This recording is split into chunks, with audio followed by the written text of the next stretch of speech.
Do you want to introduce yourself? Sure. My name is Maddie Purvis-Smith, and I operate Custom Woolen Mills, a small vertical mill taking raw fiber through to finished product in central Alberta. And how long have you been doing this? I grew up at the mill, but I've been back actually running it now for about 10 years.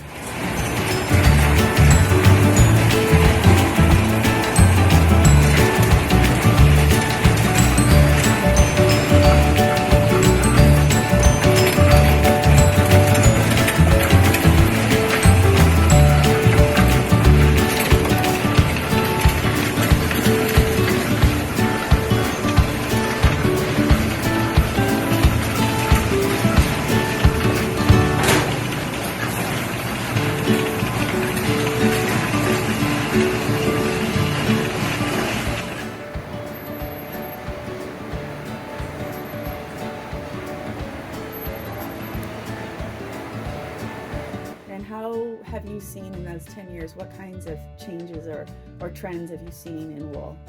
I definitely think consumers are starting to have more awareness and appreciation for natural fibers, and so that's a positive thing for wool because it's an excellent natural fiber in terms of textile performance and also sustainability and longevity. So that I think has been a positive change. When you think about wool, we're very used to thinking about it like you see around here, sweaters and yarns and socks and those sorts of things. Is there things that maybe are on the more industrial side of things that you think there's wool application?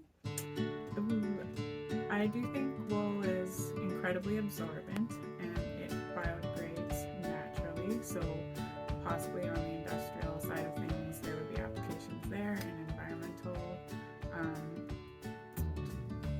and landscape scenarios. I think there have been some studies on looking at putting down like weed control and erosion control mats and stuff that look pretty interesting and promising, and also sound absorption, that kind of thing. So What's the weirdest thing you've seen made of wool? weirdest thing, I've seen a chair made of wool, like a hard chair, and I don't know how they finish it. Wool and resin of some sort, and that's probably the weirdest thing I've seen.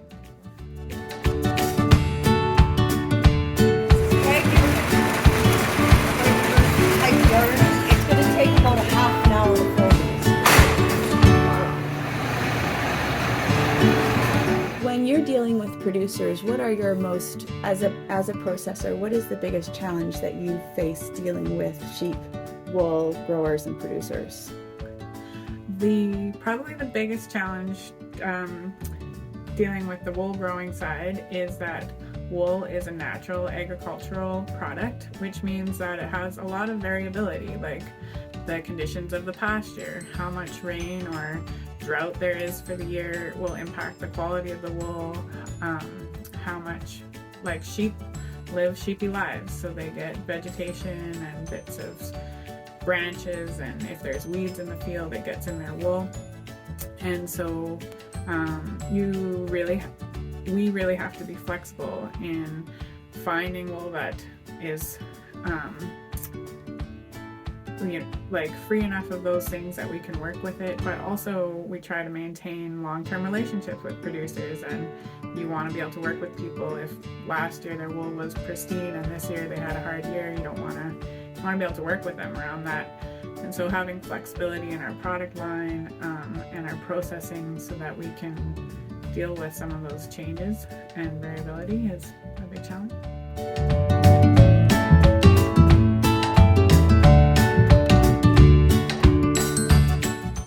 When you're in the mill, I know I've been on the tour, I've seen some of the equipment that you guys have been just doing an incredible job. They are very old, some of those things. So how does that present unique challenges to the actual processing? For us, though, so our equipment is very old, and though I would say the technology for processing wool hasn't changed significantly in recent years, it's more that the scale of it has changed. So our equipment is very old, which presents unique challenges in that, you know, it wears down, you have to replace parts, you have to make parts to fix it. But what's great about it is it's small, and so that's part of what allows us some flexibility in our Western Canadian fiber market, because we're doing smaller batches.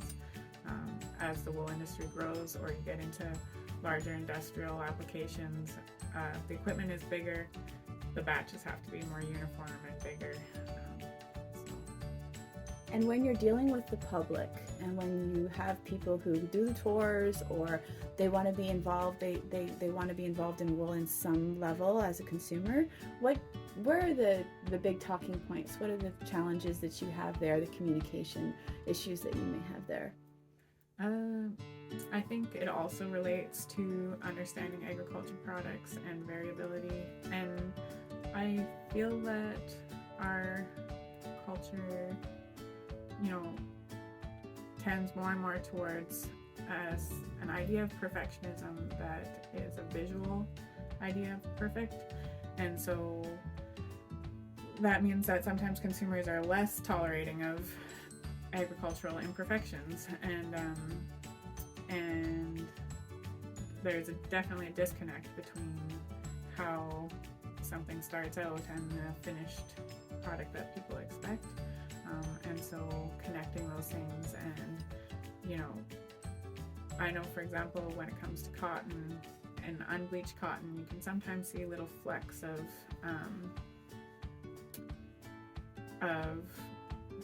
the plant material in it, and I think a lot of people appreciate that as like, oh, a sign this is natural.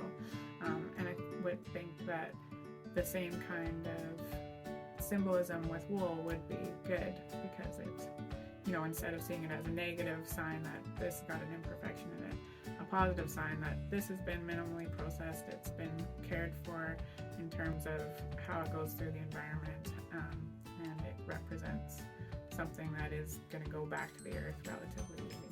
What's the most inspiring thing about what you do? What is the thing that you love most about wool?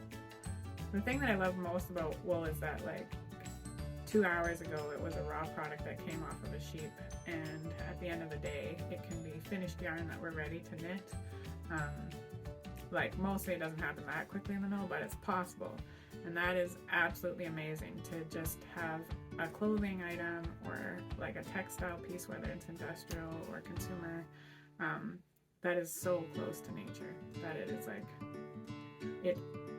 that's so close to nature.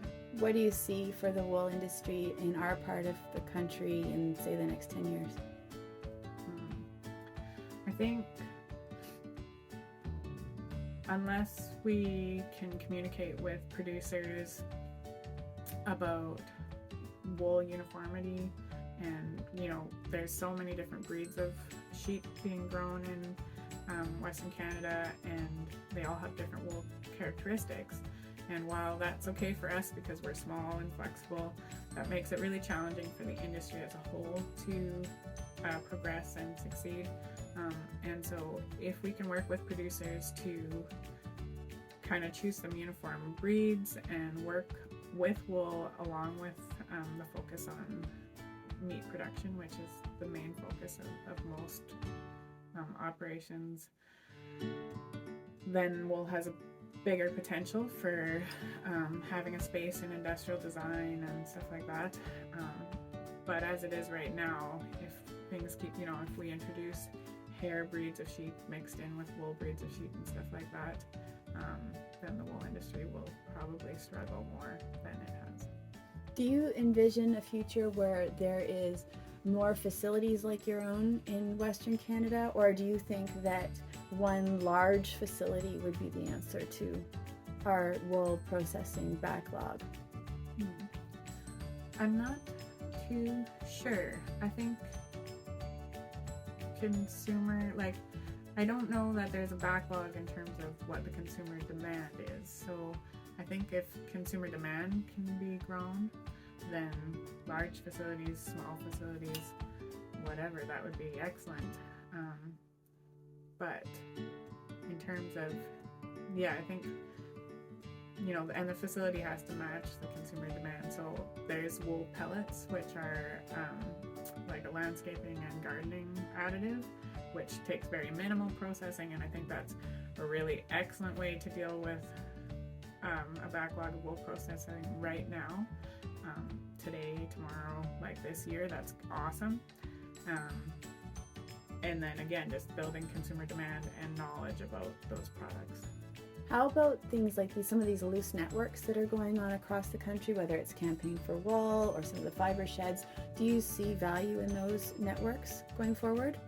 Yeah, I definitely see value in anyone that wants to promote wool as a product to consumers, because I do believe in the fiber as an excellent, it's a comfortable fiber to wear. It's close to nature. It biodegrades easily.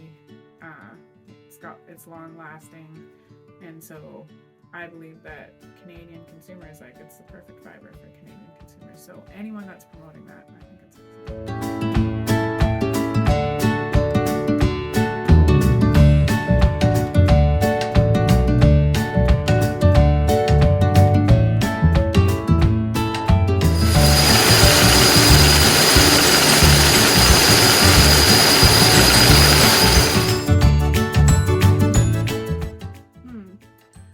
I guess there's lots of terminology that people don't necessarily realize have their origins in textiles, like someone that's dyed in the wool. That means that the wool it comes from textiles. It means that the wool was loose and it was dyed at that point, and then made into yarn afterward. And so that means that the dye is really impregnated through all the fibers, and it's not just a surface thing. It's a really deeply held belief that someone might have. So that's the one that comes to mind. Thank you so much, Maddie. This is awesome. Thank you very much for your time.